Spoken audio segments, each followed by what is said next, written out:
በፍጹም ሰይጣን አሳይመንታችሁ እንዳይሆን። የእናንተ ፕሮግራም መሆን ያለበት ወንጌል ነው። ወንጌሉ ራሱ ስራውን ይሰራል።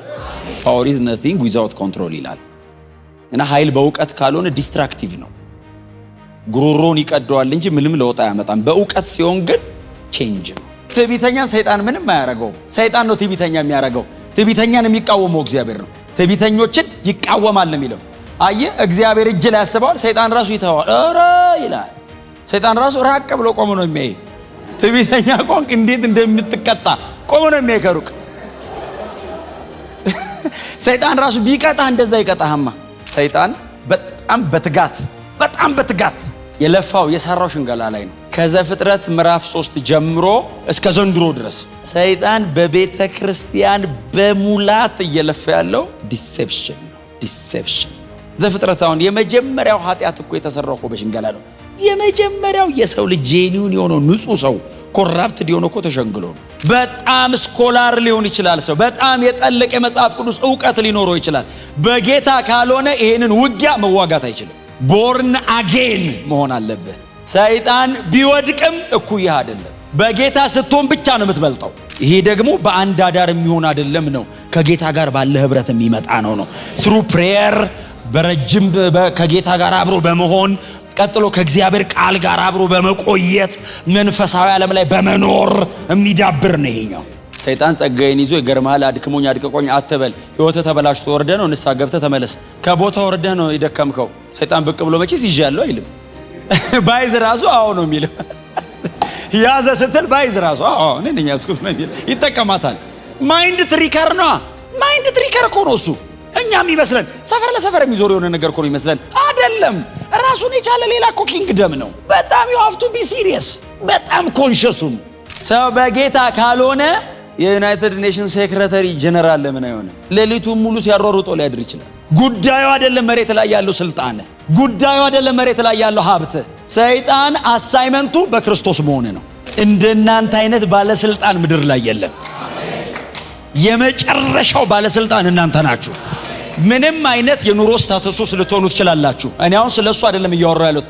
እኔ ስፒሪቹዋሊ ፖዚሽንድ ናችሁ ነው እያልኳችሁ ያለሁት። በክርስቶስ ኢየሱስ ምክንያት እግዚአብሔር እናንተ ላይ የመጨረሻውን ኃይል ኢንቨስት አድርጓል።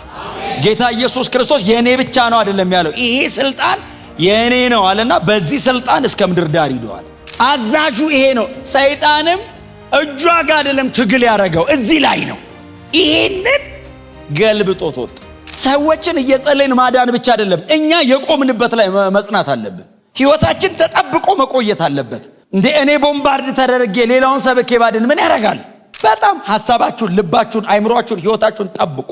ጥቃቅን የምትመስል ልምምድ ነገ አድጋ ትገላለች። ቶሎ እመጣለሁ ካለ መጸለይ ሊጀምር ይችላል። እግዚአብሔር እናንተን ወደዚህ ሲጠራችሁ ከጀርባችሁ ከተማ እኮ አለ። በጣም ብዙ ቤተሰባችሁ እኮ አለ። በጣም ብዙ በጨለማ ስራት ውስጥ ያለ ህዝብ አለ እኮ ከእናንተ ጀርባ። እግዚአብሔር እናንተን እዚህ አምጥቶ ሲሞላ ያንን ትውልድ ለመናጠቅ ነው እንጂ የተለየ ለማድረግ አይደለም። የተለየ የለም። አፍጥሮል ኢየሱስ ብቻ ነው ልዩ። የመጀመሪያው አዳም በሚበላ ነው የወደቀው። ሁለተኛው አዳም የቀረበለት የመጀመሪያ ጥያቄ የሚበላ ነው። ዘንድሮም በጣም ብዙ የምንጠየቀው የሚበላ ነው። ነገሩ እኮ በሰዓቱ ይሆናል።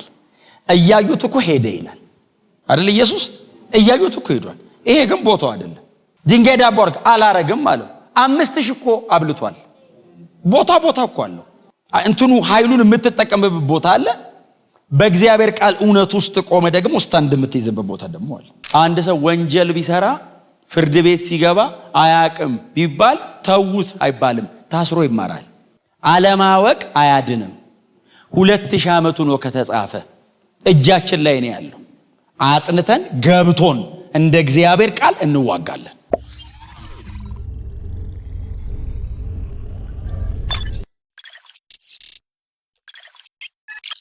የጌታ ቃል ክፍል አብረን እናነባለን። ኤፌሶን ምዕራፍ 6 ከቁጥር 10 እስከ ቁጥር 18 ድረስ በጌታ በኢየሱስ ክርስቶስ ስም አነባለሁ። የጌታ ቃል እንደዚህ ይላል። በቀረውስ በጌታና በኃይሉ ችሎት የበረታችሁ ሁኑ፣ የዲያብሎስን ሽንገላ ተቃወሙ ዘንድ እንዲቻላችሁ የእግዚአብሔርን ዕቃ ጦር ሁሉ ልበሱ። መጋደላችን ከደምና ከሥጋ ጋር አይደለምና ካለቆችና ከስልጣናት ጋር ከዚህም ከጨለማ ዓለም ገዢዎች ጋር በሰማያዊም ስፍራ ካለ ከክፋት መንፈሳውያን ሰራዊት ጋር ነው እንጂ።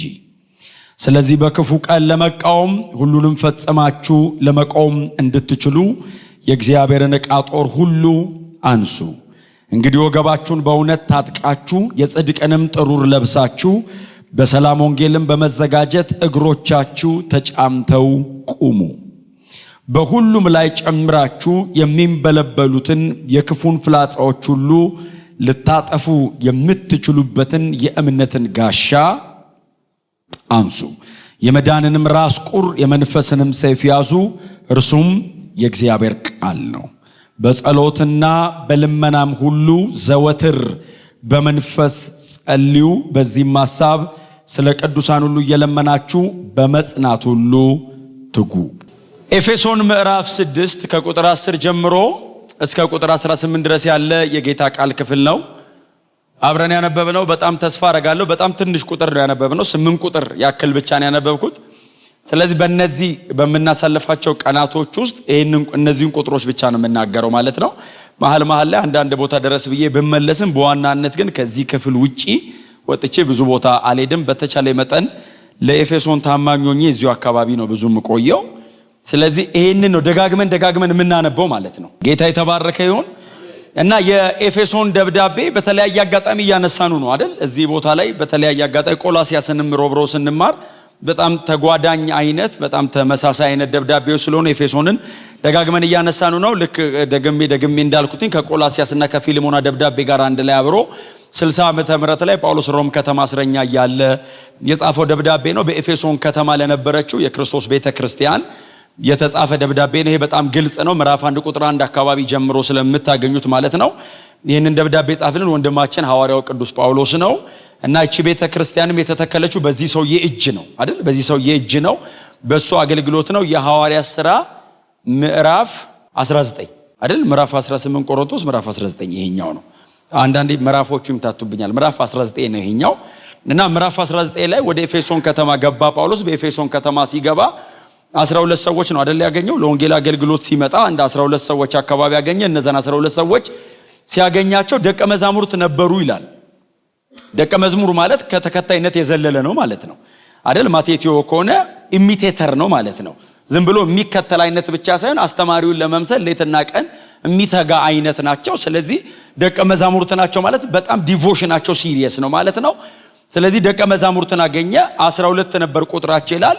ስለዚህ ሲያገኛቸው የጠየቃቸው የመጀመሪያ ጥያቄ ባመናችሁ ጊዜ መንፈስ ቅዱስን ተቀበላችሁን ሲላቸው ሰዎቹ እንኳን ልንቀበል እንዳለ እንኳን አናውቅም አሉት ይላል። በዚህ ጊዜ ሰበሰባቸው፣ እጁንም ጫነባቸው፣ 12ቱም መንፈስ ቅዱስን ተቀበሉ የሚል ቃል አለ። በጣም ያስደስተኛል በእውነት። አንዳንዱ ተቀበለ አይደለም የሚለው 12ቱም ተቀበሉ ይላል። በልዩ ልዩ ቋንቋ ተናገሩ ይላል። ከነሱ መካከል ደግሞ አንዳንዶቹ ደግሞ ትንቢትንም ተናገሩ ይላል። መንፈስ ቅዱስን ለመቀበላቸው ምልክት ተደረገ ማለት ነው በላያቸው ላይ። ይሄ የጳውሎስ በኤፌሶን ከተማ የነበረ የመጀመሪያ አገልግሎቱ ነው። ስለዚህ እነዚህ ሰዎች የዮሐንስን ጥምቀት ብቻ ነው የምናውቀው እንጂ በመንፈስ ቅዱስ አልተጠመቅንም ምን ማለት ነው? ጳውሎስ እነሱን ከማግኘቱ ከ26 ዓመት በፊት ነበር ማለት ነው ዮሐንስን ያገኙት። ስለዚህ ከዛሬ 26 ዓመት በፊት የዮሐንስ ተከታዮች ነበሩ። መሃል ላይ በመጣው በኢየሱስ ክርስቶስ አምነው የመንፈስ ቅዱስ ጥምቀት ግን አላገኙም ነበር። ስለዚህ ጳውሎስ እጁን ጫነ፣ መንፈስ ቅዱስን ተቀበሉ። እንዳልኳችሁ በልዩ ልዩ ቋንቋ ተናገሩ፣ በልሳን ተናገሩ ማለት ነው። ከዛ አንዳንዶቹ ደግሞ ትንቢትን ተናገሩ። ከዛ ቀጥሎ ጳውሎስ በኤፌሶን ከተማ ያደረገው በጣም እላስጨራሽ የሚባለው የጳውሎስ አገልግሎት ለ2 ዓመት ከ3 ሳምንት ያክል በጢራኖስ የትምህርት አዳራሽ ሰብስቦ ማስተማር ነው አይደል? በየዕለቱ ይህንን ያደርግ ነበር ነው የሚለው። እኛ አሁን ሰኞ፣ ሮብና እሁድ ነው የምንገናኘው። ጳውሎስ በየዕለቱ እየሰበሰባቸው ያስተምር ነበር ነው የሚለው። በየቀኑ ትምህርት አለ፣ በየቀኑ ነው የሚያስተምራቸው። ቀን ስራ ይሰራ ስለነበረ የስራ ብሬክ አለው። ከቀኑ 5 ሰዓት እስከ 10 ሰዓት አካባቢ ብሬክ አለው። ያችን ብሬክ ነው ተጠቅሞ በጢራኖስ የትምህርት አዳራሽ ላይ እየሰበሰበ ያስተምር የነበረው። አያሌ የግሪክ ዕውቅ ሴቶችና ሌሎች ታላላቅ ሰዎች አምነው እስኪጨምሩ ድረስ ያለ መድከም ያለ መታከት ጳውሎስ የእግዚአብሔርን ቃል አስተማረ ይላል። ከትምህርቱ ባሻገር ደግሞ ምዕራፍ 19 ቁጥር 11 ላይ ይመስለኛል ሲናገር እግዚአብሔር በጳውሎስ እጅግ የሚያስደንቅን ተአምራት ያደርግ ነበር የሚል ቃል አለ አይደል? እጅግ የሚያስደንቅ ተአምር ማለት የጳውሎስን ሰውነት የነካ ጨርቅ ወስደው ሌላ ሰው ላይ ሲጥሉ የታመመው ሰው ይፈወስ ነበር፣ ደግሞ በክፉ መንፈስ የታሰሩ ሰዎችም ይፈቱ ነበር ይላል። ጨርቁ ከጳውሎስ ጋር ምንም ግንኙነት የለውም አይደል? ምንም ክፍሉ እንደሚነግረን ምንም ግንኙነት የለውም። እንደውም ስታጠኑ እየቆረጡና እየቀደዱ ብቻ አልነበረም የሚወስዱት፣ ጭንቅላቱ ላይ እንደ ባንድ የሚያስረው ጨርቅ ነበረው። እንግዲህ ጸጉራቸው እነሱ እንደኛ ማጭር አልነበረም እና ረዘም ስለሚል የሚያስሩት ባንድ አለ። ከዛ ትምህርቱን ጨርሶ ቁጭ ሲል ባንዱን ፈቶ ወገቡ ላይ ቻሎ ካለ ማሰሪያ እሱን ፈቶ ሲያስቀምጥ ጭንቅላቱ ላይ ያለውን ፈቶ ሲያስቀምጥ ይዞ ይሮጣሉ ከኋላ እና ለሚቀጥለው ዙር የሚያስተምርበት ከሰው ተበድሮ ነው ማለት እንደዛ እንደማለት ነው። እና ወስደው ሌላ ከተማ ነው የሚለው፣ ሌላ ከተማ ሌላ ሰው ላይ ሲያስቀምጡ ያን ያክል እግዚአብሔር በጳውሎስ እጅ እጅግ እንደውም ምንድነው የሚለው ሆኖ ማያቅ ነገር ነው አይደለም የሚለው፣ ሆኖ ማያቅ ከዚህ በፊት ሆኖ አያቅም ነው። እንግዲህ በጳውሎስ አገልግሎት በጣም ብዙ ያው ጳውሎስንም ስለምትወዱት እናንተ ብዙ ስላጠናችሁት በጣም ብዙ ነገር ተከናውኗል። ሉቃስ ግን ምዕራፍ 19 ላይ የኤፌሶን አገልግሎቱን ሲነግረን ሆኖ አያቅም እንደዚህ አይነት ነገር አለ እና እንትን ሆነ ለማለት እስኪከብደው ድረስ እጅግ አስደናቂ ነገር እግዚአብሔር ያደርገን። በጳውሎስ እጅ እግዚአብሔር ነው የሚለው፣ ስለዚህ እጁን ተዋሰው ማለት ነው። እግዚአብሔር የጳውሎስን እጅ ወስዶበት በጳውሎስ እጅ እግዚአብሔር ይሰራ ነበር ነው። ጳውሎስማ ሲሰራ ይታወቃል፣ እግዚአብሔር ሲሰራ ነው የተለየ ይሰራው እና እግዚአብሔር በጳውሎስ እጅ እግዚአብሔር እጃችሁን ይዋሰው። አሜን። በእውነት እግዚአብሔር ሲዋሳችሁ ሱፐርናቹራል ነገር ይሰራበታል። ለዕለ ተፈጥሯዊ የሆነ ነገር እግዚአብሔር ይሰራልና እግዚአብሔር ይሄንን ያደርግ ነበር ይላል። ከዛ አገልግሎቱን ቀጠለ።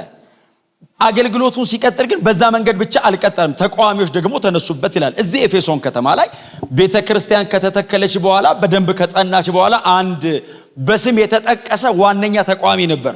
ዴሜጥሮስ የሚባል የአርጤምስ ቤተ ጣዖት አንጥረኛ ነውና ምስሏን የአርጤምስን ምስል እያቀለጠ ምስሏን እየሰራ ያንን እየሸጠ የሚተዳደር አይነት ሰው ነውና ምስሏን ይሰራና ቅዱስ ምስል ነው ቤታችሁ ከገባ እያለ ማለት ነው። እና እንደዛ ያለ በጣም ኃይለኛ ስራ ነው የሚሰራው። ጳውሎስ መጥቶ መስበክ ማገልገል ከጀመረ በኋላ መጽሐፍ እንደሚነግረን አርጤምስ ክብሯ ተዋረደ ይላል። አሁን ጳውሎስ ስብከት ውስጥ አርጤምስ የሚል ርዕስ የለም። የጳውሎስ ስብከት ኢየሱስ ነው። ዝም ብሎ እሱ ስለ ኢየሱስ ሲሰብክ አርጤምስ እዛ ጋር ክብሯ ተዋረደ ያሉት እነሱ ናቸው እንጂ እኔ አርጤምስን ክብር አዋረድኩ አላለም ጳውሎስ። በፍጹም ሰይጣን አሳይመንታችሁ እንዳይሆን። የእናንተ ፕሮግራም መሆን ያለበት ወንጌል ነው። ወንጌሉ ራሱ ስራውን ይሰራል። ክብር ለኢየሱስ ይሁን። እና ዴሜጥሮስ መጣና ይሄ ሰውዬ እዚህ ከተማ ከገባበት ቀን ጀምሮ አለ እግዚአብሔር የልዩነት ምክንያት ያደርጋችሁ። እስከ ዛሬ በሰላም ነው የምንኖረው አለው። ይሄ ሰውዬ ከመጣበት ቀን ጀምሮ አለው የመጀመሪያ ክብሯ ተዋረደ አለ። ሁለተኛ ተከታዮቿ ቀነሱ አለ፣ ቸርች መጡ ማለት ነው። ሶስተኛ ደግሞ የኛ የሥራ በር ተዘጋ አለ። እና ሲሉት ይሄን ሰውዬ ካልገደልን ወይም ከከተማችን ካላስወጣን በዚሁ ከቀጠለ በቃ ዋጋ የለንም አለና ከተማውን አስተባበረ ይላል። ድፍን ከተማ አስተባበረ። ተነስተው መጡ ይላል። ለ2 ሰዓት ያክል የኤፌሶን ከተማ ህዝብ ጮኸ ይላል። በኢየሱስ ክርስቶስ ኤፌሶን ማለት ባይዘው ኖርማል ከተማ ከሮም ቀጥሎ ሁለተኛ የመንግስት መቀመጫ ከተማ ናት። የላይከስ ወንዝ አላት፣ በጣም ትልቅ ወደብ አላት፣ የንግድ ከተማ ናት። በጣም ግዙፍ ከተማ ነው። ባይዘው ድፍን ከተማ ተሰብስቦ ጳውሎስ ነው ምክንያቱ ብለው ጮሁ ይላል። የከተማው ከንቲባ መጣ ይላል። እንደሱ ነው የሚለው። እኔ አይደለም ያልኩት፣ አንብቡ። ይሄ ጩኸት እንዳይፈጥር ይልና 2 ሰዓት ጮሁ ይልና ለምን እንደሚጮሁ ግን አያውቁም የሚል ቃል አለ። የድሮ ሰው በጣም ነው የሚገርመኝ። ብዙ ምክንያት የለውም ግን ኃይል አለው።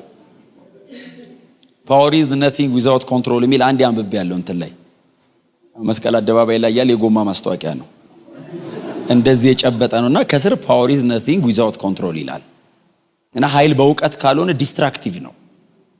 ጉሮሮን ይቀደዋል እንጂ ምንም ለውጥ አያመጣም። በእውቀት ሲሆን ግን ቼንጅ ነው። ክብር ለኢየሱስ ይሁንና ዝም ብለው ይጮሃሉ። ለምን እንደሚጮህ ያቆም የሚያቀው ለምን እንደሚያስጮሃቸው የሚያቀው ዲሜጥሮስ ነው። ሌላው ሰው ጩህ ተብሎ ነው የሚጮህ። እየጮሁ ነው ንጩህ ተባብለው ነው የጮሁት። ከዛ የከተማው ከንቲባ ምን ሆናችሁ ነው አላቸው። ያለ ካልቸራችን ያለ ባህላችን ያለ ህጋችን ይሄ ጳውሎስ የሚሉ ሰውዬ መጥቶ አርጤምስን እያዋረደ ደግሞ ህጋችን የማይፈቅደውን ባህላችን የማይፈቅደውን ደግሞ አዲስ ትምህርት እያስተማረ ነው ብሎ ጮህ። መጽሐፍ እንደዚህ ይላል በዚያን ጊዜ 35,000 ብር በላይ ወደ 50,000 ብር የሚጠጋ የጥንቆላ መጽሐፍ ተሰብስቦ መጥቶ ተቃጠለ ይላል። የጥንቆላ መጽሐፍ እኮ እንደዚህ ወዝ ያለው መጽሐፍ የለም። እንዳለ ትንሽ ወረቀት ነው። የሆነ ብጭቅጫቂ ነገር ነው። 50,000 ብር ማለት ከዚህ ቤት ይበልጣል ማለት ነው። እንትን ክምሩ የጳውሎስ አገልግሎት አቃጠሉ ይላል። በሙሉ ጠንቋይ ተሰብስቦ ቸርች መጣ፣ ጌታን ተቀበለ። ከዛ ስሙን ወጡና ጳውሎስን ያዙት፣ ከከተማቸው አስወጡት ይላል። ኤፌሶን ከተማ በጣም የሚደንቀኝ ጳውሎስን ከከተማ አስወጡት ይልና ጳውሎስ የለም። ጳውሎስ ወጥቶ ሄዶ እንደዚህ ይላል የእግዚአብሔር ቃል፣ የእግዚአብሔር ቃል ግን በኃይል ያድግና ያሸንፍ ነበር ይላል። ያለ ጳውሎስ ማለት ነው። ጳውሎስ ወጥቶ ሄዷል። የእግዚአብሔር ቃል ስብዕና ይዞ ይራመዳል። ጳውሎስ የለም። ያለ ጳውሎስ የእግዚአብሔር ቃል ግን በኃይል ያድግና ያሸንፍ ነበር። ክብር ለኢየሱስ ይሁን። ለዚች ቤተ ክርስቲያን ጳውሎስ መንፈሳዊ ሕግ ይጽፋል። በጣም ብዙ ቤተ ጣዖታት አሏት እቺ ከተማ። እንዳልኳችሁ የአርጤምስ ቤተ ጣዖት አንዱ ነው።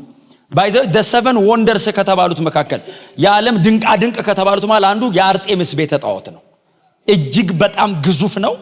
የአሌክሳንድሪያ ከተማንና የአርጤምስን ቤተ ጣዖት የገነባው አንድ ዲኖክራተስ የሚባል አርክቴክት ነው። በጣም ፌመስ ነው። የግብጿን አሌክሳንድሪያን ከተማ የሰራት እሱ ነው። ቀጥሎ የአርጤምስን ቤተ ጣዖት ያቆመው እሱ ነው። በጣም ሂውጅ ነው። ምስሏ ከሰማይ ወርዷል ብለው ነው የሚያምኑት። ባይዘው ሰው ሰርቷታል ብለው አያምኑም። መለኮት ናት ብለው ነው የሚያምኑት። የአርጤምስ ቤተ ጣዖት ብቻ አይደለም። የእንደነ እስክሌፕደስ የሚባል አስክሊዮፒስ ብለው ተርጉሞታል መሰለኝ በአማርኛ። የነ እስክሌፕደስ ማለት እሱም ሌላ አይነት አጋንንት ነው። በዋናነት የሚመለከው ኤፌሶን ነው እና ጴርጋሞን ከተማ ላይ ነው። የገሃነም ደጅ ናት ከተማዋ። ጳውሎስ በደንብ ያውቃታል። ስለዚህ ለዚች ቤተ ክርስቲያን የተጻፈውን አይነት መንፈሳዊ ውጊያ የትም ደብዳቤ ላይ አልተጻፈም። በዚህ አይነት መንገድ በአንድ ቦታ ተዋቅሮ የገባ መንፈሳዊ ውጊያ ዘሆል መጽሐፍ ቅዱሳችን ውስጥ የለም። ጳውሎስ እንደዚህ ዲቴል በተብራራ መንገድ ያስቀመጠው ከተማይቱ የገሃነም ደጅ ናት፣ ቤተ ክርስቲያኒቱ የተተከለችው መሃላቸው ነው። ስለዚህ ሰዎቹ ገብቷቸው ነው መኖር ያለባቸው።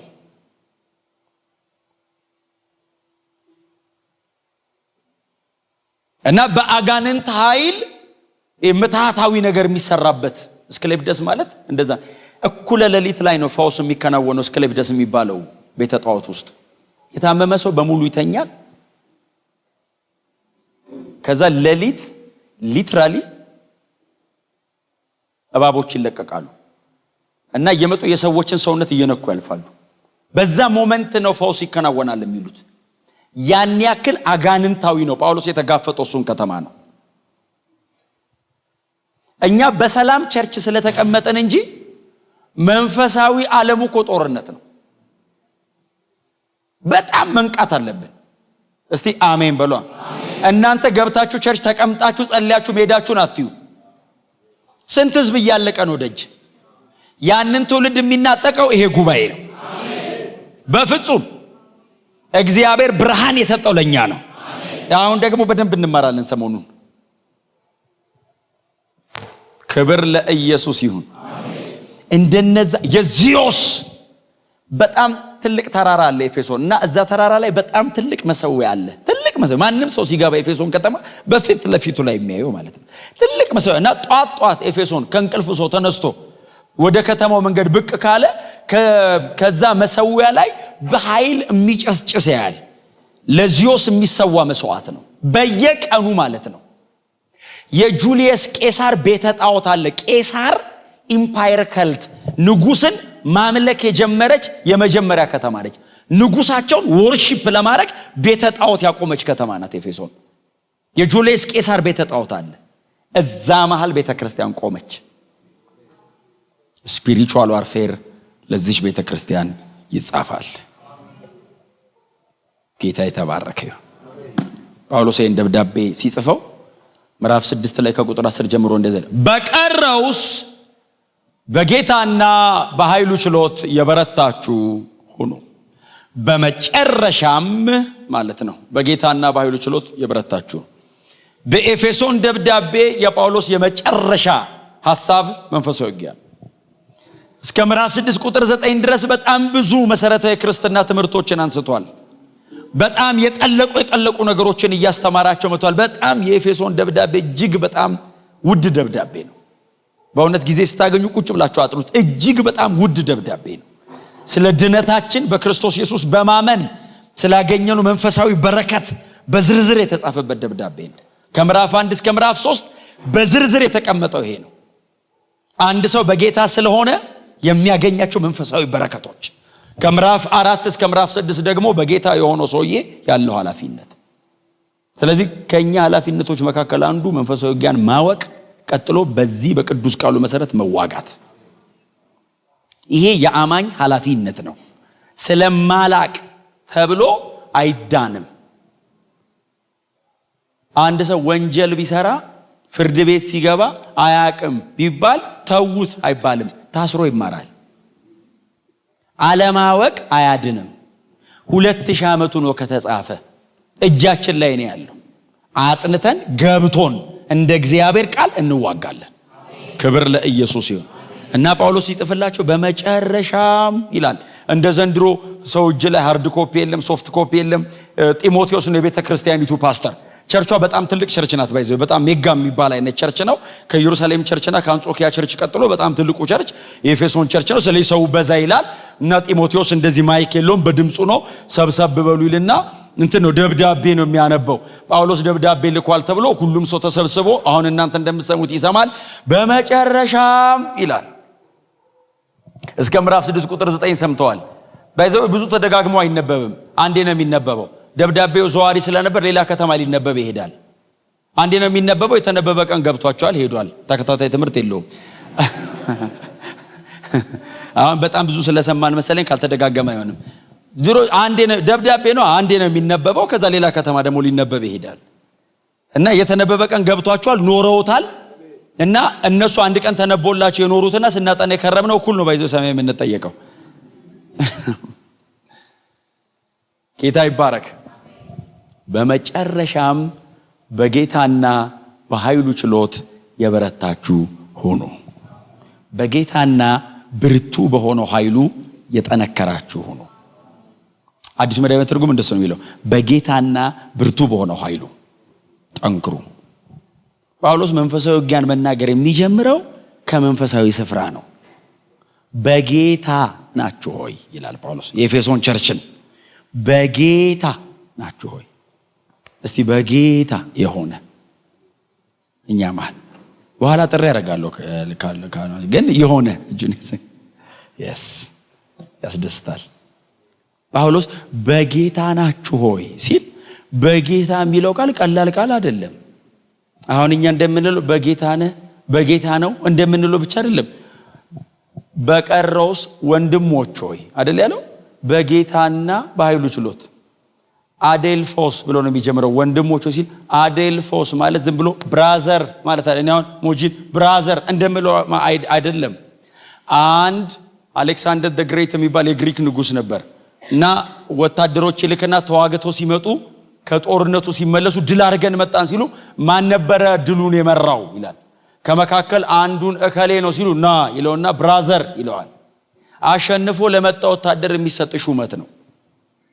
ጳውሎስ ከሱ ነው የሚጀምረው። መንፈሳዊ ውጊያ ከክርስቶስ የመስቀል ሥራ ነው የሚነሳው። መንፈሳዊ ውጊያ አየር ላይ ያለ እባብ ከመጣል አይጀምርም። በጌታ ከመሆን ነው የሚጀምረው። በትህትና ጠገባቸው እርሱ በጌታ ነው ሆይ በሉት። ከዚህ በኋላ ጦርነት ውስጥ በደንብ እንድገቡ ማለት ነው። ካልሆናችሁ በኋላ እንሆናለን እና በጌታ ይላል ጳውሎስ። በጌታ እንደነዚህ አይነት በጌታ በእርሱ በክርስቶስ የሚሉ ቃላት በጳውሎስ ደብዳቤዎች ውስጥ ብቻ ከ265 ጊዜ በላይ ተጠቅሰዋል። በጌታ በእርሱ በክርስቶስ የሚሉ ቃላት። እነዚህ ቃላቶች የሚያመለክቱት ቀጥታ ክርስቶስን ሳይሆን አንድ አማኝ በእግዚአብሔር መንግስት ያለውን መንፈሳዊ ስፍራ አመልካች ቃላቶች ናቸው። በጌታ ካለ ቀጥሎ ስለኛ ነው። በጌታ አለና በኃይሉ ችሎት የበረታችሁ ሁኑ። ወደኛ ነው የሚመጣው። በእርሱ በክርስቶስ የሚሉ ቃላት።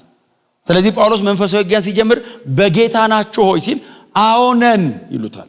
አዎ የክርስቶስ የቤዛነት ሥራ አለ፣ ማዳኑ አለ። በዛ ሁሉ ውስጥ አልፎ በጌታ ናቸው። ነን ጳውሎስ ሲሉት እንግዲያው ቀጥላለሁ በጌታ ከሆናችሁ። በጣም የተማረ ስለሆነ ሰው አይዋጋም። በጣም ባለጠጋ ስለሆነ፣ በጣም ደሃ ስለሆነ፣ ምንም ስለማቅ አይደለም። መንፈሳዊ ውጊያ በጌታ መሆን ይጠይቃል። በጣም ስኮላር ሊሆን ይችላል ሰው፣ በጣም የጠለቀ የመጽሐፍ ቅዱስ ዕውቀት ሊኖረው ይችላል። በጌታ ካልሆነ ይሄንን ውጊያ መዋጋት አይችልም። ቦርን አጌን መሆን አለብህ። ሰይጣን ቢወድቅም እኩይህ አይደለም። በጌታ ስትሆን ብቻ ነው የምትበልጠው። ሰው በጌታ ካልሆነ የዩናይትድ ኔሽንስ ሴክሬታሪ ጀነራል ለምን አይሆንም? ሌሊቱን ሙሉ ሲያሯሩጦ ሊያድር ይችላል። ጉዳዩ አይደለም መሬት ላይ ያለው ስልጣን፣ ጉዳዩ አይደለም መሬት ላይ ያለው ሀብት። ሰይጣን አሳይመንቱ በክርስቶስ መሆን ነው። ስለዚህ ጳውሎስ እንደሱ ነው የሚለው፣ በጌታ ናችሁ ሆይ ይላል። የተለያየ አይነት ሰው ነው፣ የተለያየ አይነት ስታተስ ነው ያለው። በጌታ ናችሁ ሲል አዎ ሲሉት እቀጥላለሁ በኃይሉ ችሎት የበረታችሁ። ኃይል የምትል ቃል ይጠቀማል ጳውሎስ። እያንዳንዷን ቃል እንድናያት ብዬ ነው። በጌታ መንፈሳዊ ስፍራ ነው። ቀጥሎ ኃይል የሚል ቃል ይጠቀማል። ኃይል የምትለዋ ቃል በተለምዶ አዲስ ኪዳናችን ላይ የተለመደ አንድ የግሪክ ቃል አለ፣ ዱናሚስ የሚል። ጳውሎስ እዚህ ጋር የሚጠቀመው ቃል ክራቶስ የሚል ቃል ይጠቀማል።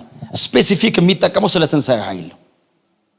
በጌታ ነን ሲሉት የትንሣኤው ኃይል በእናንተ ላይ አለ ወይ? የትንሣኤው ኃይል እንዲሰጥ የሚጸለይ ብቻ አይደለም አይደል? ኦልሬዲ እግዚአብሔር በክርስቶስ በኩል ለቤተ ክርስቲያን ስለሰጠው እንድናውቀው ነው የምንጸልየው።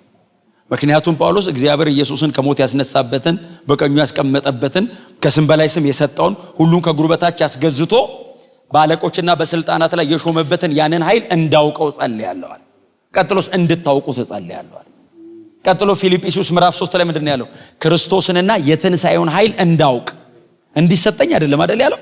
እግዚአብሔር ኢትስ ኦልሬዲ ጊቭን፣ ጌታ ኢየሱስ ክርስቶስ ሰጥቷታል ለቤተ ክርስቲያን እና እንዳውቅ። አንዳንዴ ብዙ ተቀብለህ ካላወቅ እንዳልተቀበለ ልትሆን ትችላለህ። ስለዚህ ጳውሎስ የሚላቸው የትንሣኤው ኃይል በእናንተ ዘንድ አለ ወይ?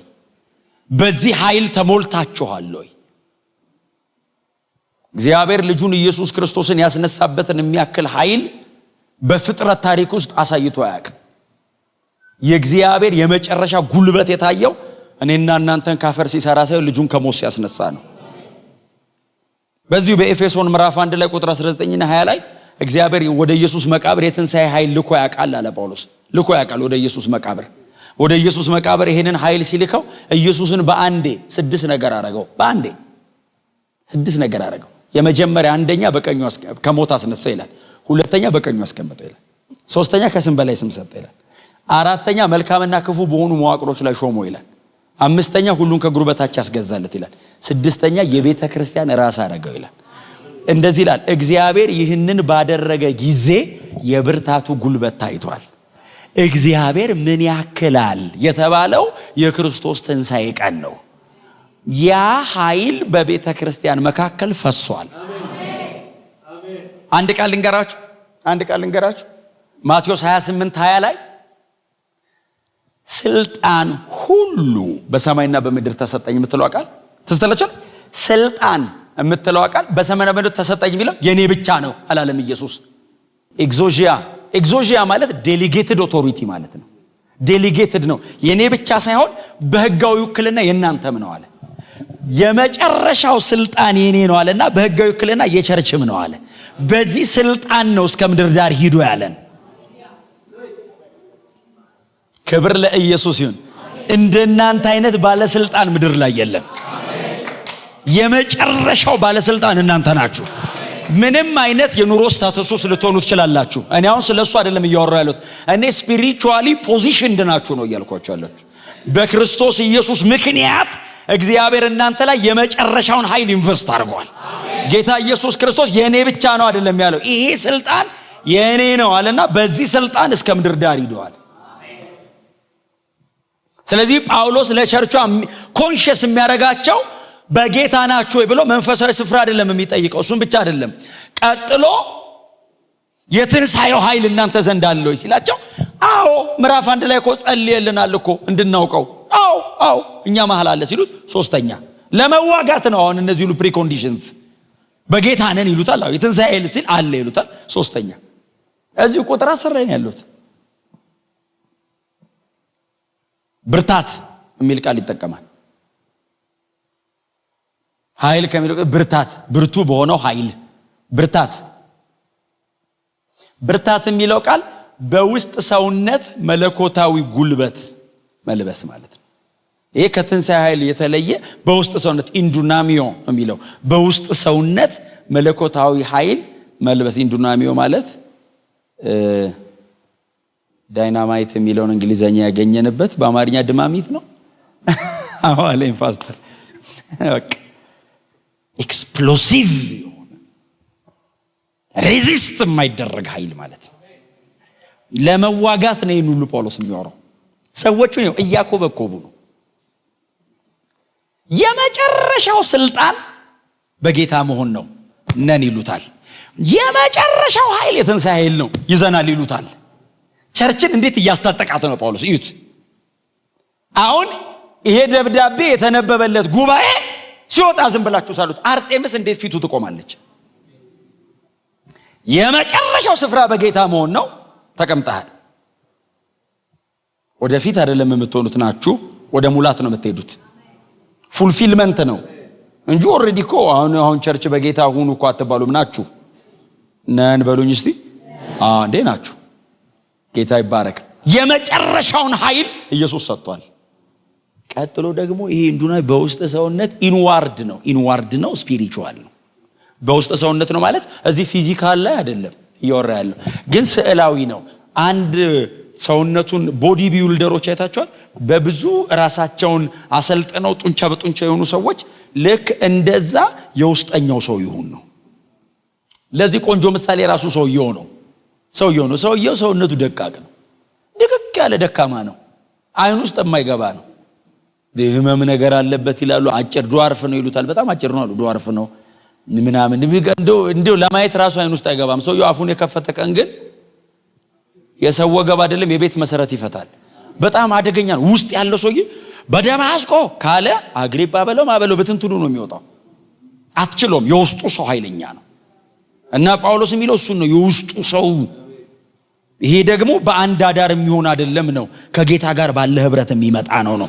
ትሩ ፕሬየር በረጅም ከጌታ ጋር አብሮ በመሆን ቀጥሎ ከእግዚአብሔር ቃል ጋር አብሮ በመቆየት መንፈሳዊ ዓለም ላይ በመኖር የሚዳብር ነው ይሄኛው። ይሄ የአንድ አዳር አይደለም። ጊፍት ብቻ ሳይሆን የኛም ኮሚትመንት ነው። የኛም መሰጠት ነው። በቤተ ክርስቲያን ደግሞ ዲቮሽን ምንም ጥያቄ ውስጥ አይገባም። አሁን እኔ ስለ እናንተ ትጋት በእውነት ስለ ብዙዎቻችሁ መናገር እችላለሁ። ሰኞ አገኛችኋለሁ፣ ማክሰኞ ጧት ጸሎት አገኛችኋለሁ፣ ሮብ ማታ ትምህርት አገኛችኋለሁ፣ ሐሙስ ጧት ጸሎት አገኛችኋለሁ፣ ሐሙስ ማታ እንደገና ትምህርት አገኛችኋለሁ፣ እሁድ አገኛችኋለሁ። ያላቸውን ሸጠው በሐዋርያት እግር ስር አስቀመጡ የሚለው ነው የቀራችሁ። ቸርች ነው እየኖራችሁ ያላችሁትና ይሄ ከጌታ ካልሆነ በቀር ሰው አስቦት ሊያደርገው ብቻ የሚችል አይደለም። ይሄ ስጦታም ጭምር ነው። ክብር ለኢየሱስ ይሁን። እና በዚህ ሂደት ውስጥ እኮ እናንተን እግዚአብሔር እኮ እየገነባ ነው። ታውቃላችሁ፣ ሰው ሲያድግ አያውቅም። እድገት እኮ ብዙ ጊዜ እኮ አታውቀውም። ስታድግ ናቹራል እኮ ነው። ስታድግ ናቹራል ስለሆነ ኖርማል ነው። አለማደግ እኮ ነው የሚያስታውቀው አይደል? የተወለደ ልጅ አሁን ያድጋል። እድገት ሂደት ነው። ታድጎ አይታደረም። በአመታት ነው የሚታደገው አይደል? የተወለደ ልጅ አሁን ስታይ እንደ ዝም ብሎ የ8 ወር ልጅ የ9 ወር ልጅ እንትን እየያዘ ድክ የሚል ልጅ እዚህ ጋር አምጥተው ወጣ ብትለው ይወጣል እንዴ? አይወጣም። በኢየሱስ ክርስቶስም ወጣ ብትለውም አትፍሮ አይወጣም። ይሄንን ልጅ አሁን እንዲወጣ ማብላት ነው። አብለተ እያበላ እያጠጣ በ10 ዓመት ውስጥ 2 ደረጃ በአንድ ይወጣል። እድገት የሚፈታው ብዙ ነገር አለ። ቸርች ከጌታ ጋር በመኖር ብቻ የሚፈታ ፕሮሰሱን ጠብቆ በማደግ የሚፈታ እና ጳውሎስ ሶስተኛ የሚያቀርበው እሱን ነው። እና የኤፌሶን ቸርች ደግሞ በዚህ ጤነኛ ናት። በጣም ጠንካራ የሆነ ትምህርት አለ። ቀጥሎ ጠንካራ የሆነ እንደ ጢሞቴዎስ አይነት አስተማሪ ያላቸው፣ ከዛ ውጭ ደግሞ ይጸልያሉ ሰዎች። ይሄም ትጋት አለን። ጳውሎስ ይሄን ሁሉ ነገር ግን አስታጥቀን ይሄንን ሁሉ ነገር ተሸከሙ ብለህን ግን ምንድነው የምንዋጋው ይሉታል። ምክንያቱም ቆላሲያስ ላይ ስታስተምረን ቆላሲያስም በዚህ ጊዜ አይደል የተጻፈው? ቆላሲያስ 2:14 ምን አለ እኮ ስትጽፍ ክርስቶስ በመስቀሉ ያለቆችና የባለስልጣናትን ማዕረግ ገፏል ብለህ ጽፈሃል።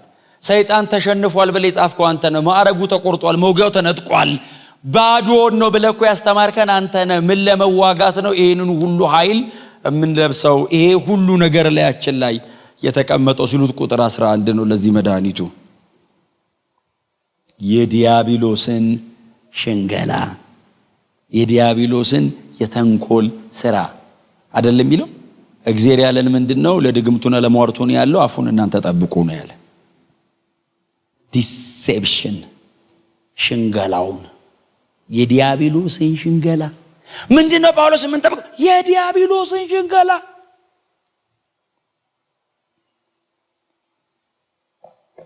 ዛሬ እቺን ነው የተወሰነ ነካክቻት የምጨርሰው። ሽንገላ አካባቢ መጽሐፍ ቅዱሳችን ላይ ሰይጣን በጣም በትጋት የለፋው የሰራው ሽንገላ ላይ ነው። ከዘፍጥረት ምዕራፍ 3 ጀምሮ እስከ ዘንድሮ ድረስ ሰይጣን በቤተ ክርስቲያን በሙላት እየለፋ ያለው ዲሴፕሽን ነው። ዘፍጥረታውን የመጀመሪያው ኃጢአት እኮ የተሰራው እኮ በሽንገላ ነው። የመጀመሪያው የሰው ልጅ ጄኒውን የሆነው ንጹህ ሰው ኮራፕትድ የሆነው እኮ ተሸንግሎ ነው። ተዚላችኋል። እግዚአብሔር በኤደን ገነትን ተከለ ይላል። ከዛ ደግሞ አስተካከለና ሰውን ከምድር አፈር አበጅቶ ወስዶ አስቀመጠው። አሱብ አሳምራለው። ከዛ ከሆነ አጥንት ወሰደና ደግሞ ሔዋንን ሰራ። አብረው የኖሩ ያለ አይደለም የሚለው ምዕራፍ 3 ላይ እባብ በምድር ላይ ካሉ ፍጥረታት ሁሉ እጅግ ተንኮለኛው ነበር ይልና መጣ። ያኛው በእባብ ውስጥ ሆኖ መጣ። ሔዋንን አገኛት። አንድ ጥያቄ ነው የጠየቃት። ስለማያውቀው አይደለም የጠየቃት፣ ፕሮግራም ስላለው ነው የጠየቃት። ስለማያውቀው አይደለም የሚጠይቀን፣ ፕሮግራም ይዞ ነው የሚጠይቀን። በእውኑ እግዚአብሔር አምላክ በኤደን ገነት ካለው ዛፍ እንዳትበሉ አዟልን? እንደታዘዘ ያውቃል። አዟልን ሲላት ከሁሉም እንበላለን፣ ከዚህኛው ግን በበላችሁ ጊዜ ሞትን ትሞታላችሁ ብሎናል አለችው። በጣም ቀላል ጥያቄ፣ እጅግ በጣም ከባድ ጥያቄ፣ በጣም ግልጽ ግን ዘላለምን የሚወስን ጥያቄ። እንዳትበሉ ብሏል እንዴ ሲላት አይ አላለንም፣ ከሁሉም እንበላለን፣ ከዚህኛው ግን ከበላን ሞትን ትሞታላችሁ ብሎናል ስትለው ቀጥሎ ሰይጣን ያላት አትሞቱም፣ ይሄን በበላችሁ ጊዜ እንደርሱ ነው የምትሆኑት፣ መልካምና ክፉ የሚባለው ነገር ትለያላችሁ እንጂ በፍጹም አትሞቱ ሲላት ሔዋን ወዲያው ቀጥፋ አልበላችም። መቼስ እንግዲህ ያው ገስጻው ይሆናል። እግዚአብሔር ይገስጽህ አሳሳች ምናምን ብላ ሄደች። ያው ታውቃላችሁ ሽንገላ በተቃውሞ ጸሎት አይፈርስም፣ ሐሳብ ስለሆነ በእግዚአብሔር ቃል የሚፈርሰው። ልቀቀኝ ብላ አታስለቅቀውም፣ የእግዚአብሔር ቃል የሚያመክንልህ። ምክንያቱም ሄደችና ተመልሳ ስትመጣ ዛፉ ራሱ ነው አልተለወጠም። ዛፉ ስትመጣ ቦምባርድ ስላረጋት ዛፉን ስታየው ትርጉሟን ቀይሮታል። ሲያዩት ያምራል አለች። አያምርም፣ ራሱ ነው። የአይንህን የከለር ቶን የሚቆጣጠረው ይሄ ነው። ይሄ ከተመረዘ ይሄ ዝም ብሎ ነው፣ ጌጥ ነው። ይሄ እኮ ዝም ብሎ እኮ ነው የመጣው። ይሄ እኮ ነው የሚያዘው። ይሄ አይታመም እኮ፣ ይሄ ይታከማል። ይሄ አይታመም፣ ከከፈቱት ራሱ ይበላሻል። ሳይነካ ጨርሱ። በእውነት የደጁም የውስጡም ይሄ አይምሯችሁ አይነካ፣ የውስጡም ይሄ ደጁ አዛዡ ይሄ ነው። ሰይጣንም እጇ ጋር አይደለም ትግል ያደረገው እዚህ ላይ ነው። ይሄንን ገልብጦት ወጣ። ስታየው መጣችን ሲያዩት ያምራል አለች። ቀጥሎስ ለጥበብ መልካም ነው ሕይወቴን ብመራበት አለች። ቀጥሎ ለመብላትም ያስጎመጃል አለች። አፒታይቷን ኒዷን ኮንትሮል አድርጎታል ኦልሬዲ። ቀጥፎም ሰጣት የሚል የለም፣ ጎትቶ አስቀጠፋትም የሚል የለም። ነግሯት ወጥቶ ሄዷል። ደጅ እንገናኝ ብሏት እርግጠኛ ነው ይሄን ሽንገላ ካስተናገደች አትቆይም እዛ ቤት። እኔ አሁን ሸነገላት ይልና አሁን እኔ ስላላነበብኩ ነው። ኤደን ገነት ላይ በር ላይ ቁጭ ብሎ ጫት እየበላ ደገመባትም ይላል። ሲሟርትባት ከረመ የሚልስ የለም። ከድግምት ይበልጣል ሽንገላ። ከድግምት ይበልጣል ሽንገላ። በጣም ሲሪየስ ነው። አልነቃንም። ብዙ ጊዜ ብዙ ሰው እኮ እግሩ ቸርች ነው ልቡ ዓለም ነው። ለምን? ቦምባርድ ተደርጓል። መንፈሳዊ ውጊያ እኮ እሱ ነው ጦርነቱ። ጳውሎስ ተጠንቀቁ ያለው እኮ እሱ ነው። እንደውም ቆሮንቶስ ላይ ምንድን ነው ያለው? እባብ በተንኮሉ ሔዋንን እንዳሳታት ለክርስቶስ ካላችሁ ቅንነት እናንተ እንዳትጎሉ ብዬ እፈራለሁ። ምንድነው የሚያስፈራ? ሔዋንን ያሳታት ያ በዚያው አይነት ተንኮል የእናንተን ልብ እንዳይወስደው ፍርሃት ላይ ነኝ እኮ ነው። እጸልያለሁ ብቻ አይደለም ፈርቼ። እግዚአብሔር ያንቃል፣ ወደ መጽሐፍ ቅዱሱ ይመልሰን። መንፈሳዊ ውጊያ ሲባል ትዝ የሚላችሁ ምንድነው እናንተ? ሌላ ነገር እኮ ነው አይደል? ትዝ የሚለን ተነስተን የምንጸልየው ጸሎት ነው። እሱ አንድ ክፍል ነው። ጳውሎስ ግን በዋናነት ተጠንቀቁ ባካችሁ፣ ሕይወታችሁን ጠብቁ፣ አይምሯችሁን ጠብቁ። ከዚህ ነው ቀጥፋ በላች ይላል። ከዛስ አዳም ሲመጣ አበላች ይላል። ራቆታቸውን ሆኑ ይላል። እግዚአብሔር መጣ። አዳም አለው። እግዚአብሔር ያው የህብረት አምላክ ነው። አዳም አለው። አቤት የት ነህ? ተደብቄያለሁ። ምን ሆነ? ራቁቴን ነኝ ሲል ማገፈፈ ነው ያለው። ማን ነገረህ ነው ያለው? ሽንገላ ዲሴፕሽን በጆሮ ገብቷል። ማን ነገረህ አለው? ሰይጣን ሊገፋው አይችልም። አውልቆ እንዲጥል ግን ይነግረዋል። ሰይጣን ያንተን ጸጋ መያዝ አይችልም። እግዚአብሔር ያንተን ጸጋ ወስዶ ሰይጣን እጅ ላይ አያስቀምጠውም። እጁ ሲጀመር ጸጋ ይዝም። ሰይጣን ጸጋዬን ይዞ ይገርማል። አድክሞኝ አድቅቆኝ አትበል። ህይወትህ ተበላሽቶ ወርደህ ነው ንስሐ ገብተህ ተመለስ። ከቦታ ወርደህ ነው የደከምከው። ሰይጣን ብቅ ብሎ መቼስ ይዣለሁ አይልም። ባይዝ ራሱ አዎ ነው የሚለው። ያዘ ስትል ባይዝ ራሱ አዎ ነኝ ያስኩት ነው የሚለው። ይጠቀማታል። ማይንድ ትሪከር ነው።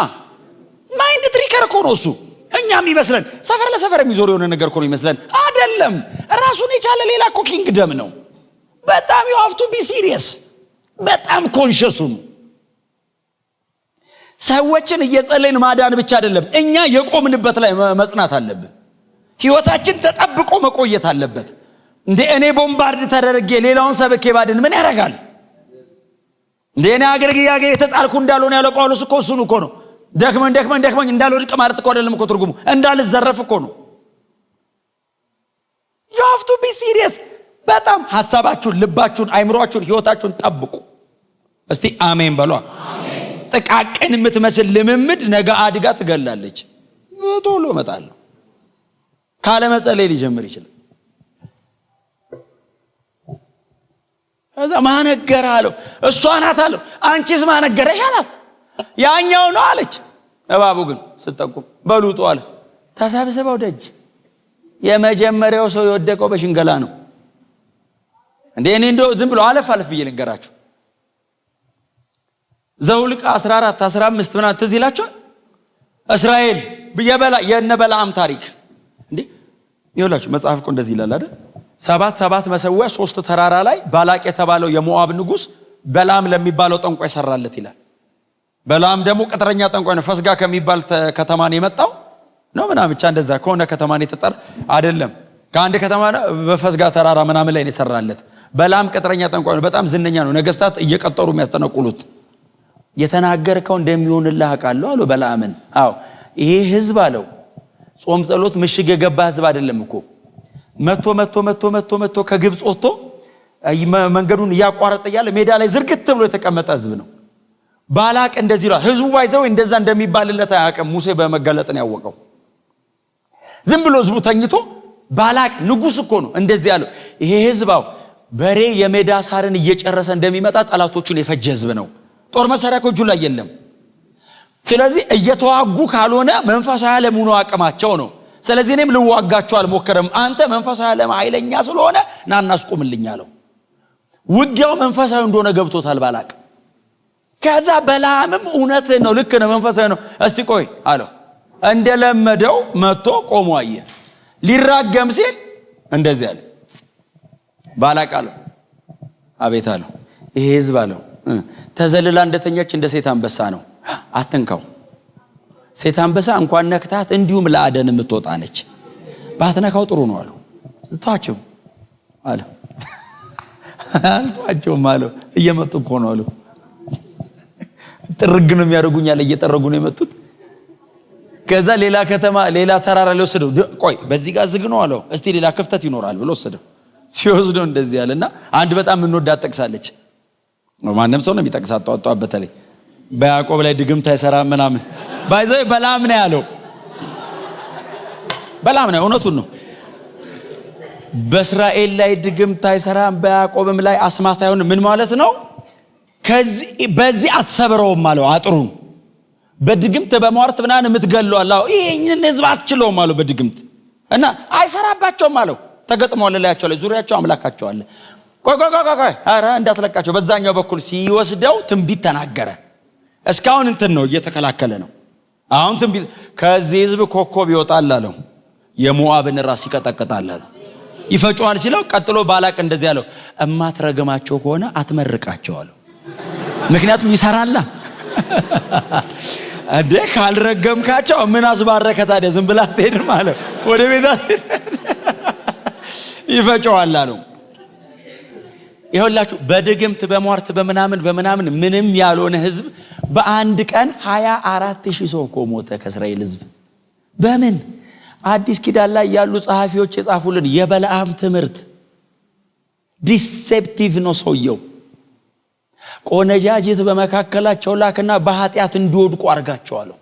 በኃጢአት ከወደቁ አምላካቸው ቅዱስ ነው። ያኔ አንተ አይደለም አምላካቸው ራሱ ይቃወማቸዋል አለው። የአዲስ ኪዳን ጸሐፍት ናቸው ነገር ሁለተኛ ጴጥሮስና ራዕይ ምዕራፍ 3 ላይ ቲያጥሮን ቸርች ኤልዛቤል ያለችበት ቸርች ላይ በለዓምም አለ። የሐሰት መንገድ የወደደ የቢዮር ልጅ በለዓም ይለዋል። የበለዓም ትምህርት ተጠንቀቁ አለ አይደል? የአዲስ ኪዳኑ በለዓም ረጋሚ አይደለም አስተማሪ ነው። ሂዝ ቲቸር።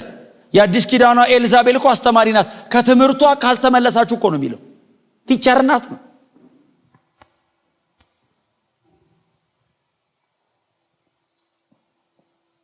ዲሴፕቲቭ ሆኗል ማለት ነው። አስተራሩ በሙሉ ቀይረውታል። በድግምት ያልሞተ እስራኤላዊ በሽንገላ እኮ ነው የወደቀው። ሶምሶን የሚባል ሰው ታውቃላችሁ? መሳፍንት ከምዕራፍ 13 እስከ ምዕራፍ 16 ያለ እስራኤልን ነፃ ለማውጣት እግዚአብሔር በተለየ ሱፐርናቹራል ኃይል የሞላው ሰውዬ የከተማ የቅጥር በር የሚነቅል። ይሄንን ማንሳት እኮ ከባድ ነው። ሶምሶን እኮ የቅጥር በር የከተማ በር እኮ ነቅሎ ጥሎት ሄዳ አይልም፣ ወደ ተራራ ወስዶ ጣለው ነው የሚለው። መልሰው አምጥተው እንዳይሰሩት እኮ። ምን አይነት ፍጡር ነው? ወደ ተምና እየሄደ እያለ አንበሳ መጣበት ይላል። በእጁ ምንም የለም ይላል። አንበሳ ሲመጣ ሲወርድበት በእጁ ምንም ሳይኖር ሰው በእንትን ጠቦት እንደሚቆራረጥ አንበሳውን እኔ እንደዚህ አይነት ነገር ብትኖሩ ነው መረዳት የምንችለው። ራሱ ቆራረጠው ይላል አንበሳውን። እጁን ግንጥል አንበሳ እንግዲህ አንበሳ ደቦሎ ይለው ወጣት አንበሳ ነው፣ አግሬሲቭ ነው፣ ሊበላው ነው የመጣው። ኤላዩ ላይ ያለውን ኃይል ቀበሮ ያዋራል እኮ አንተ። ቀበሮ 300 ቀበሮ ነው ሲል 300 ቀበሮ ከጫካ መጣ ይላል። ቀበሮ አንደርስታንድ ያደርጋል ኑ ሲል ቀበሮች መጡ። ሁለት ነው አላቸው። ሁለት አረጋቸው ይላል እኮ። ከዛ ጭራቸው ላይ አሰራ እንደ ወንጌል ስርጭት እንደማለት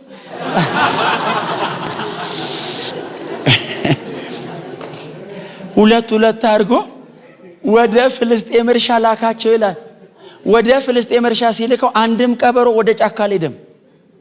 ቀበሮ የሚገባው ቀበሮ የሚረዳ ቀበሮ አንደርስታንድ ያደርጋል። ወደ ጫካ ሄዱ ሲል ወደ ጫካ፣ ወደ ፍልስጤም እርሻ ሄዱ ወደ ፍልስጤም እርሻ። ቀበሮ የሚገባው ምን አይነት ኃይል ነው ላይ ያለው? እግዚአብሔር ያፈሰሰበትን ኃይል ይዩት። ሶምሶን ስሙኝ በጥንቃቄ የተወለደ ነው። በጥንቃቄ ነው ያደገው፣ ያለ ጥንቃቄ ነው የኖረው። you have to be serious። እናቱ ወይን ሳትቀምስ ነው የወለደችው። በርግዝና የሚያረክስ ሳትነካ ከተወለደስ በኋላ እስኪያድግ የሚያረክስ እንዳይነካ ብለው ካደገ በኋላስ መንገዱን በወይን እርሻ መሃል አረገ ነው የሚለው። ባይዘው ምንም አይመስለው። የሞተ አንበሳ ከሞተ አንበሳ ሆድ ውስጥ ማር አውጥቶ በላ ይልና ይሄ ነገር ቆንጆ ነው ብሎ ወስዶ ለአባቱ ሰጠ ይልና ከየት እንዳመጣ አልነገረውም ይላል። ለምን መሰለ? የሞተ ነገር መንካት አይቻልም፣ ናዝራዊ ነው። የሞተ አንበሳ ሆድ ውስጥ ማር አይደለም እንቁ ቢያገኝ ማውጣት አይችልም፣ ያረክሰዋል። ሶምሶንስ ምንም አይመስለውም። ከሞተ አንበሳ ሆድ ውስጥ ማር አይደለም እንቁ ማውጣት አይቻልም። ለናዝራዊ አይቻልም። ማንንም ሊችል ይችላል፣ ለናዝራዊ አይቻልም። ለክርስቲያን የተከለከለ እኮ ብዙ ነገር ነው ያለው። የተፈቀደው ባይዘው በጣም ትንሽና አንድ ነገር ብቻ ነው። ጌታን እየመሰሉ መኖር ብቻ ነው የተፈቀደልን። ሌላው በሙሉ ክልክል ነው ለኛ። በደንብ አሜን በሏ። በጣም you have to be serious። ህይወት ይጠበቅ። መንፈሳዊ ውጊያው እሱ ነው። ከዛ ቀጥሎ ቴሪቶሪያል የሚባሉት እነሱን በሙሉ እናወራለን። ይሄ ህይወቱ የተጠበቀ ሰው ነው እዛ ጋር ሄዶ መዋጋት የሚችለው። አያችሁ፣ አቅማችን የሚኖረው ህይወታችን ላይ። እግዚአብሔር የሚቀመጠው አቋምህ ጋር እኮ ነው። ጽድቅ፣ ካራክተር የክርስቶስን ሲመስል እግዚአብሔር አብሮ ይቆማል። ክብር ለኢየሱስ ይሁን። ስለዚህ ሰይጣን ሶምሶንን ለመጣል 20 ዓመት ነው የሰራው። 20 ዓመት ሙሉ አልተወም። ሲሞክር ፌል ሲያደርግበት በ20ኛው ዓመት ደሊላን አዘጋጀለት። ደሊላን አዘጋጃት። ደሊላ መጣች። እንደሚፈልገው ሆና ቀርባ እንደምትፈልገው አርጋ ቀየረችው። እስራኤላዊ መስላ ቀርባ ፍልስጤማዊ ያረጋችው። መኖሩን ጠላ አይደለም ይለው። ሶምሶን አለችው፣ አቤት። ይሄ ኃይልህን ካንተ አስወግደን ተራሶ እንዴት ነው ማረጋ አለችው። እንዴ ተብሎ ይጠየቃል እንዴ? ግን እንዴ አንተ ብትጠየቅ ምንድነው የምትለው? እንዴት አረገ ተራላ አርገ ብትባል እኮ ቸርች መተ ተናግረ ማሳገድ ነው እንጂ አንተ መንገድ ትጠቁማለህ እንዴ? እንዴት አረገን ተራ እናርግ ስትለው ይሄ 7 ጉንጉን ይታይሻል፣ አው በችካል ብቻኪው ይላታል። እሷ እኮ ለጠቅላላ ዕውቀት አይደለም የምትጠይቀው፣ ልገለው ነው። ወዳውም አይደለም እኮ የምትጠይቀው። ከጀርባው ዮሴፍ የተሸጠበት አይነት የ7 ባሪያ ዋጋ እኮ ተስማምታበታለች። 7 ችካል ቸክላ ከተኛ በኋላ ሶምሶን መጡበት ስትለው ንቅልቅል አርጎት ብድግ ይላል። ከዛ ደግሞ እንደገና እጅን ምንም ባልታሰረበት ገመድ ብታስሩ ይልታል። ብጥስጥስ ያረጋዋል። ጨዋታ አረጋው። ልገለው እኮ ነው እሷ። አንድ ግለሰብ ሶምሶን የሚባል ግለሰብ አይደለም። እስራኤልን ነፃ ለማውጣት ነው እግዚአብሔር። ኔሽን እኮ ከጀርባው ይቶበታል ይዘውዬ። ሰውየው ፌል ሲያደርግ ኔሽን ነው ፌል የሚያደርገው። እሱ ሲወድቅ እኮ ከጀርባው ስንት ህዝብ ነው አብሮ የሚወድቀው። እግዚአብሔር ነፃ ለማውጣት ነው ይሄንን ሁሉ ኃይል ላይ እንጂ ሱፐር ሂሮ ሊያደርገው ፈልጎ አይደለም። እግዚአብሔር ቢዝነሱ ከጀርባ ብዙ ነው። እግዚአብሔር እናንተን ወደዚህ ሲጠራችሁ ከጀርባችሁ ከተማ እኮ አለ። በጣም ብዙ ቤተሰባችሁ እኮ አለ። በጣም ብዙ በጨለማ ስራት ውስጥ ያለ ህዝብ አለ እኮ ከናንተ ጀርባ። እግዚአብሔር እናንተን እዚህ አምጥቶ ሲሞላ ያንን ትውልድ ለመናጠቅ ነው እንጂ የተለየ ለማድረግ አይደለም። የተለየ የለም። አፍተሮል ኢየሱስ ብቻ ነው ልዩ።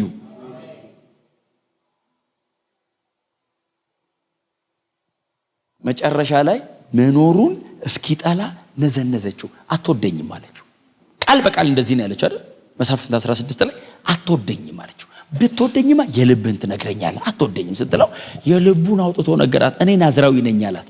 ከተወለድኩ ጀምሮ ጭንቅላቴ ላይ ስለታርፎ ያውቅ። ይሄን 7 ጸጉሬን ሙልጭ አርገሽ ብታነሺው ተራሰው ነው መሆኑ ሲላት መጽሐፍ እንደዚህ ይላል። ባይዘው የልቡን አውጥቶ እንደነገራት አወቀች ይላል። የመጨረሻ እንደሆነ ሲገባት የፍልስጤም ገዢዎችን ጠርታ በቤቷ ጀርባ አቆመች ይላል።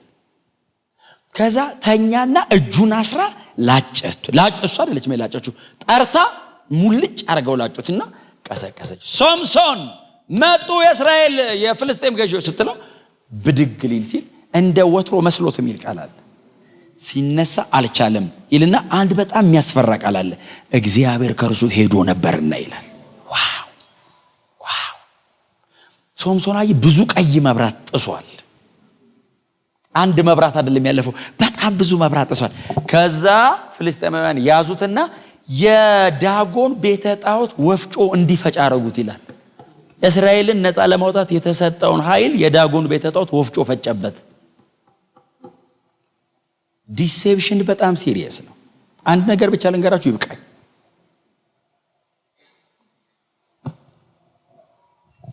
ሰይጣን ኢየሱስን ለመሸንገል ሞክሯል። ኢየሱስን ማቴዎስ ወንጌል ምዕራፍ 4 እና ሉቃስ ወንጌል ምዕራፍ 4 ላይ ትዝ ይላችኋል። እነዛ 3 ፈተናዎች የልጅ ፈተና፣ የካህን ፈተናና የንጉስ ፈተና ፈትኖታል ኢየሱስን እንኳን ለመሸንገል አልተመለሰም። ኢየሱስን ለመሸንገል ካልተመለሰ እኔና እናንተን።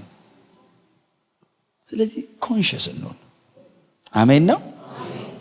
ሰይጣን ኢየሱስን የመጀመሪያ የጠየቀው 40 ቀን 40 ሌሊት ከጾመና ከጸለየ በኋላ ተራበ ይላል። ሲራብ ፈታኝ ወደሱ ቀረበ የሚል ቃል አለ። ከ40 ቀን ጾም ጸሎት በኋላ አንተ ምን አይነት መንፈሳዊ ዓለም ነው አክሰስ ማድረገው ብለህ ስትጠብቅ ፈታኝ ሲመጣ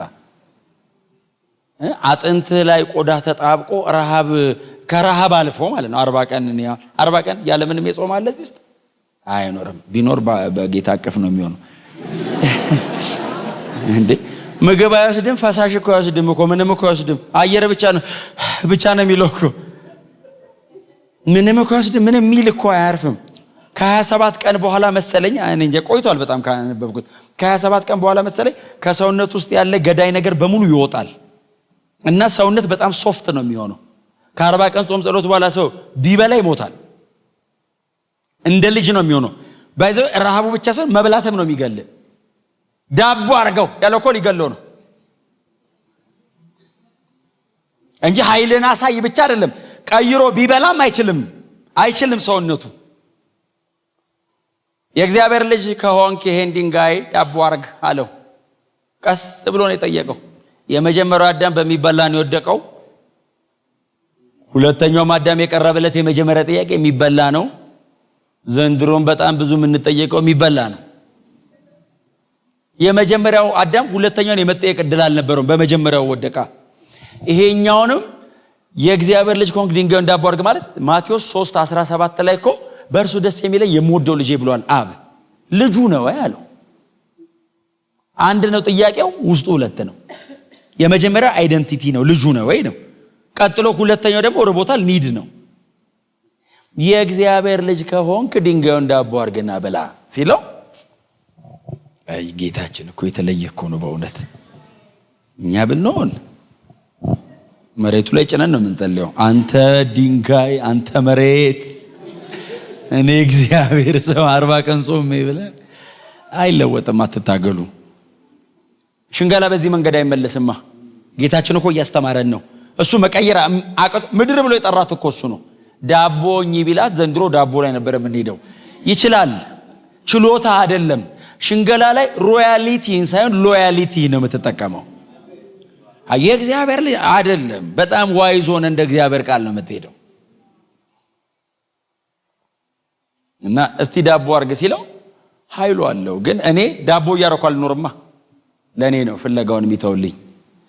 ሰው በእንጀራ ብቻ አይኖርም ከእግዚአብሔር አፍ በሚወጣ ቃል ጭምር እንጂ ተብሎ ተጽፏል ብሎ ዘዳግም 8ን መዘዘና ኢየሱስ መጣው። የእግዚአብሔር ቃል ሰይፍ አይደል? ይተከማል፣ ሬሞን ይተከማል። መዞ አረገው። እግዚአብሔር ያሳየ የእግዚአብሔር ቃል እንዴት ኃይለኛ እንደሆነ ከኢየሱስ አፍ ደግሞ ሲሆን አንደኛ እሱ የእግዚአብሔር ቃል ነው። ቀጥሎ ካፉ የሚወጣ የእግዚአብሔር ቃል ነው። የእግዚአብሔር ቃል ስብዕና ይዞና የእግዚአብሔር ቃል ንግግሩ ነው እንደማለት ነው። መዘዘ የእግዚአብሔር ቃል በእግዚአብሔር ቃል ሲመልስ ማለት ላጣረገው። የመጀመሪያው ግጥሚያ ሪንጉ ምድረ በዳ ላይ ነው የተዘጋጀው። መታው። ሲመታው ከሪንጉ ውጭ ወደቀ። ሁለተኛ ዙር ስላለ ደሙን ጠራርገውለት በረዶ አድርገውለት ሰይጣን ሁለተኛ ዙር ገባ። ሊጋጠም ሁለተኛ ዙር ገባ። ሁለተኛው ሪንግ የተዘጋጀው ደግሞ ቤተ መቅደስ አናት ላይ ነው። ከተማ እየተመረጠ ነው የሚዘጋጀው። ቤተ መቅደስ አናት ላይ ነው። ደግሞ ቦታ የሚመርጠው እኮ እሱ ነው። ምክንያቱም ፈታኙ ይዞት ወጣ ነው የሚለው። የፈለክበት እንጋጠም ብሎ ነው። የትም ኢየሱስ ያሸንፈዋል። በሜዳው ነው የሚያሸንፈው። ስለዚህ የልጅ ፈተና ላይ ያሸነፈው የካህን ነው። ሁለተኛው አዳለ ወሰደው። የቤተ መቅደሱ አናት ማለት ከመሬት 300 ጫማ ነው። በዛ ዘመን ከነበረው ከሄሮድስ ቤተ መንግስት ይበልጣል ርዝመቱ። ከኢምፓየር እንትኑ ይበልጣል፣ ከኢምፓየር ቢልዲንጉ ይበልጣል። ሰይጣን ደግሞ ኢየሱስን ይዞት የወጣው በቄድሮን ሸለቆ በኩል ነው። ወረድክ ማለት አትገኝም። ማንም አይፈልግም መቶ ቀባሪም እና ይዞት ጠርዝ ላይ ይዞት ወጣ። በጥቅስ አይደል ኢየሱስ መጥቶ የጣለው፣ ሰይጣን ጥቅስ ይዞ መጣ። ሁለተኛው ላይ አስቦ መጣ። ስሜታዊኝ ነው የመጀመሪያው ልጅ እንደሆነ ያወቅኩ ብሎ። ምክንያቱም ሰማይ ቅዱስ ቅዱስ የሚለው እኮ እሱን ነው። ወርውሮት እኮ ነው። መሬት እኮ ተገናኝተው ነው። ሰማይ እኮ ይተዋወቃሉ እንዴ! ፈጣሪው እኮ ነው። ምን እኔ ራሴ ምን ሆኜ ነው ልጁ ጎንክ ያልኩት ያወቅኩ ብሎ። ከዛ ሁለተኛ ዙሯን ሊጋጠሙ ቆሟል ሰይጣን። መዝሙር 91ን ጠቀሰ ሰይጣን። መዝሙር 91 እኮ የኛ ነች። ጠዋት አላት፣ ቀን አላት፣ ምሽት አላት፣ ቀትር አላት። 24 ሰዓት ነው ባይዘው። እኛ ለ24 ሰዓት አንዴ ብለናት ነው የምንወጣው። ከኛ ሊወሰደ ከኛ ሊወስዶ እግር ተሰነካክሎ እንዳትወድቅና እንዳትጎዳ ይጠብቁ ዘንድ ስላንተ መላእክቱን ያዛል ተብሎ ተጽፏል አለ ሰይጣን። እግዚአብሔር ይገስጸው። አሁን ጥቅስ ጠቅሶ የሚመጣ ሰይጣን ከባድ ነው አይደል? አሁን የሆነ ነገር እያረጋ አሁን እኛ ምን ስለው አይነት አሁን ጭንቀት ያለው የሆነ ነገር ያለው ቢሆን ማንም አይታለልም፣ ዓለማዊም አይታለልም። ጥቅስ ጠቀሰ ሰይጣን። ይጠብቁ ዘንድ ስላንተ መላእክቱን ያዛል አለው ጌታ ኢየሱስ። አዎ አለው። ራስን ወርውር አለው። የሚጠብቁ ሆነ እስቲ ወርውር አለው።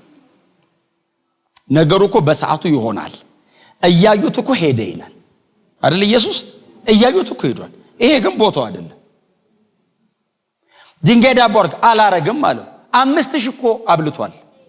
ቦታ እኮ አለው። እንትኑ ኃይሉን የምትጠቀምበት ቦታ አለ። በእግዚአብሔር ቃል እውነት ውስጥ ቆመ ደግሞ ስታንድ የምትይዝበት ቦታ ደግሞ አለ። ሁሌ ያኛውን ልጠቀም አይሆንም። እንደ እግዚአብሔር ቃል መሄድ አንዱ ዲዘርኒንግ ስፒሪት እዚህ ላይ ነው የሚሰራው። ክብር ለኢየሱስ ይሁን። ከዛ እስቲ ውደቅ ሲለው እንደዚህ ያለው ጌታ ኢየሱስ ክርስቶስ። ሰይጣን እንትን አጠቃቀሱ ይሳሳታል ብዙ ጊዜ። አሌጎሪካል ነው። አስተካከሉ፣ አተረጓጎም። ጌታ አምላክን አትፈታተነው ተብሎ ደግሞም ተጽፏል። ይሄ መፈታተን ነው አለው። በቦታው እንጠቃለሁ፣ በኋላ ላይ እራመዳለሁ ሲያስፈልጋል። ይሄስ መፈታተን ነው። አትፈታተኑት አለን። እኛንም የማይሆን ቦታ ሄደ እዘላለሁ ካልክ ጸልየን ወደ ጌታ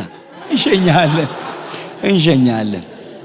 እንደሱ ነው የሚሆነው። የንጥቀት ቀን እንሄዳለን አንድ ላይ። እስከዛ ድረስ በሰላም መሬት ለመሬት በእግር እስከዛ እንበራለን። ምን ጥያቄ አለው? እውነት ነው እንበራለን። ግን አንድ ቀን አለ። እስከዛ በሰላም እየተጨባበጠን ህይወት እንዴት ነው አለ ወይ በረታ እውነት አይደል? እውነቴን አይደል የማወራው? የሆነ ዘመን በጣም ሩቅ የነበረ ሰው እኮ የሆነ ቀንድም እኮ አጠገብ ነው። ጌታ ይባረክ። አይ እንትን እንድንሆን አንዴ መንፈሳዊ ብቻ ሳይሆን ጤነኛም እንድንሆን። አሁን አንዳንድ ሰው ብቻውን ላበላብ የሚሆን ሰው አለ። በቃ ይደክመዋል፣ በቃ ይልሃል። አያስፈልግም። ጎናቸው ያለ ሰው ሲምፕሉን በሉት።